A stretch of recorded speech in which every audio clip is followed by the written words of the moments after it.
ગઈકાલે 9મી માર્ચ 2026ના દિવસે વિધાનસભામાં મારો એક પ્રશ્ન હતો 25 નંબરનો. અત્યંત અગત્યનો મહત્વનો મુદ્દો હતો, પણ સરકારે મને એનો વાસ્તવિક જવાબ આપવાના બદલે ગોળ ગોળ જલેબી જેવો જવાબ આપ્યો છે. મારો ચોખ્ખો પ્રશ્ન એવો હતો કે વડોદરામાં અને અમદાવાદમાં દારૂ પીધેલી હાલતમાં કેટલા લોકો પોલીસના ચોપડે પકડાયા, કેટલા લોકો ઉપર દારૂ પીવાની એફઆઈઆર થઈ, અને જેટલી એફઆઈઆર દારૂ પીવાની થઈ એની સામે દારૂ વેચવાની કેટલી થઈ. સીધો જ પ્રશ્ન છે કે જે માણસે દારૂ પીધો એની પાસે બે જ રસ્તા હોય છે, યા તો એ ઘરે બનાવીને પીવે યા તો માર્કેટમાંથી વેચાતો લઈ લે. તો સ્વાભાવિક છે કે સરકારે મને આપો આંકડો 32,464 લોકો દારૂ પીતા પકડાયા.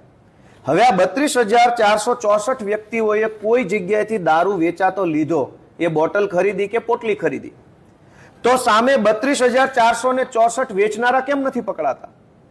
આવો સીધો પ્રશ્ન હતો કે 32,464 પીતા પકડાયા, આ 32,464 લોકોને વેચનારા કોણ? એ કોઈ દિવસ ગુજરાતમાં પકડવામાં નથી આવતા. માત્ર મોટી મોટી ફાર્મ હાઉસોની અંદર જ્યારે હોય ત્યારે કેટલાક લોકો દારૂ પીતા પકડાય, એના રીલ્સ બનાવવામાં આવે છે, એમને બેઇજ્જત કરવામાં આવે છે. વેચનારા ક્યાં છે?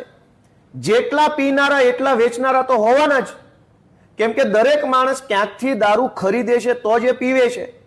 સરકાર ક્યારેય પણ દારૂ વેચનારાની તપાસ કરતી નથી. માત્ર પીતા કોઈ પકડાઈ જાય એને પકડી તમાશો કરી, રીલ બનાવી, વાહવાહી લૂંટી અને જાણે મોટી અમેરિકાની સરકાર સર કરી લીધી હોય એવા વાયદાઓ, એવી વાતો કરે છે.